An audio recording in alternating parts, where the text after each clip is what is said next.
The Arizona Capitol Times is sponsoring an upcoming event designed to draw more women into politics and public policy. Here now is Ginger Lamb with more. She's vice president and publisher of the Arizona Capitol Times. Good to see you again. Good to see you too, Ted. Thanks for being here. Before we get to the event, we got a pretty rich history of women in politics here, don't we? We do.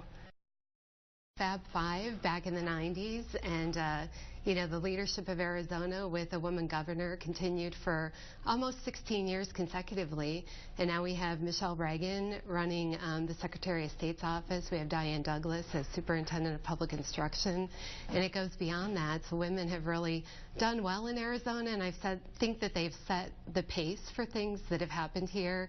And I know when we did our event back in 2012, it was time to be right after the elections, and we had Bruce Merrill from ASU come in and talk about what happened in the elections nationally that year. And not only did women pick up spots around the country in Congress and other leadership roles, but we did pretty well in Arizona then too. You mentioned the Fab Five: Governor, Secretary of State, Attorney General, Superintendent of Public Instruction, and Treasurer. That's obviously the pinnacle there.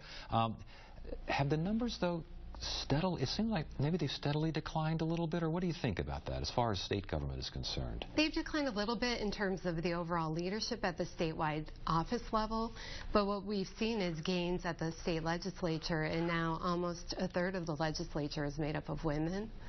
So we have done well. Impact on policy, the impact on passing policy. Talk about the impact of having women as lawmakers. Well, women, you know, they're running households. Not all of them, but most of them are running households. They're running businesses. They have a lot on their plate, and they're capable of making tough decisions, and I think that helps them to lead in those roles. Are there differences, or do you hear others comment on the differences between a male lawmaker and a female lawmaker? Well, I think if you look at some of the individuals who've come into politics recently, the tables have turned and things are different in terms of what they encounter now as what we may have encountered in the past. And I know in terms of my own career, there were things I encountered in the media, the only woman in the newsroom, or, you know, just when I started as a publisher with our current company, there were only 2 women publishers. So I think women have really grown, and we've assumed leadership roles, and we've shown that we can lead. As far as challenges for women in public office, I'm guessing the old boy network still holds pretty strong in some arenas?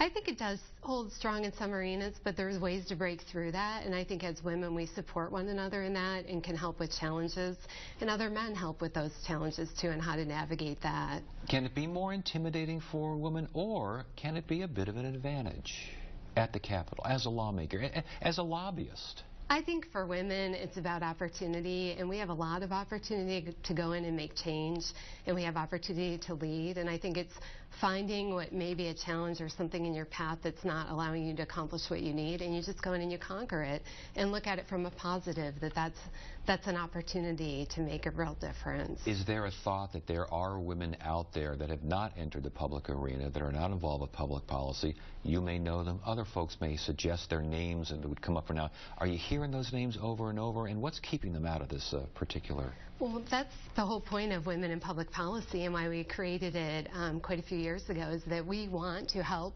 women who are in business kind of put their toe in the water at the state capitol, because I think unless you're a political wonk or you're in the public policy arena, chances are when you hear politics and government, you might think, well, that's not for me. But nowadays it affects us in what we do personally and professionally, so what we're trying to do is advocate that any woman in business, whether that's at the Capitol or you're running a bank or an educational institution, a not-for-profit corporation, you need to put your toe in the water and get involved at the Capitol and make an impact. So talk about the event now. When and where, and what exactly will go on? Well, the event is November 18th at the Phoenician, and we start in the morning with registration and networking. We have a keynote at 9 o'clock by Secretary of State Michele Reagan, and then we have 2 panel discussions. Our first panel is on education. We have a committee that helped us put together the agenda, and they've all talked about how as moms and business leaders, they're concerned about what's happening with education. We just had the governor's settlement, Common Core's no more, letter grades are going away. There's so many things, and it affects the future of our workforce. So we're going to have a panel to talk about that. We have Lisa Graham Keegan, one of the Fab Five, former superintendent of public instruction, will be on the panel. Jana Day with Policy Connect is going to lead that discussion. We have the superintendent of public instruction, Diane Douglas, is going to be part of that. Stacy Morley from AEA. And we also have a couple of other individuals. And then the second discussion is going to be led by Kathy Sensman from Policy Development Group. And we're going to talk about leadership and advocacy. You know, what are the tools that you need to succeed at the legislature? What types of advice are helpful? What if you're at point A and you want to go to point B?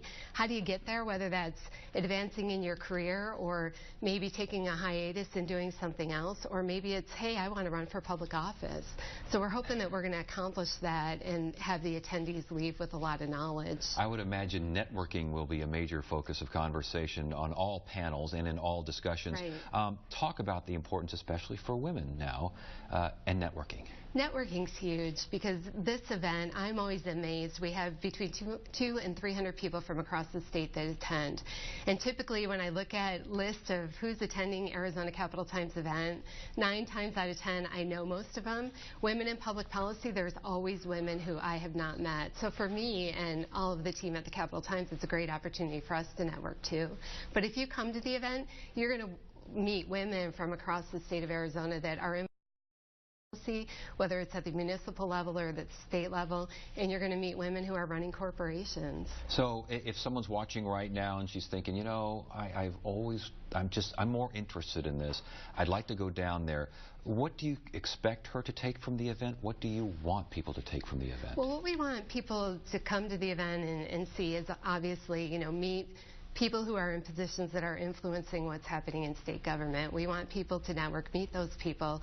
We want you to be educated and walk away realizing that I can get involved and I can have an impact and make a real difference. All right. November 18th? November 18th, and don't forget we have a fashion show over lunch and a fireside chat with Governor Jan Brewer that will be done by Jessica Pacheco from APS. And we'd love to have you as one of our male models for the event if you'd be interested. I tell you what, I will get back to you on that. Okay. Maybe on the 19th. How's that? I think I'll be reaching out before then. It's good to see you again.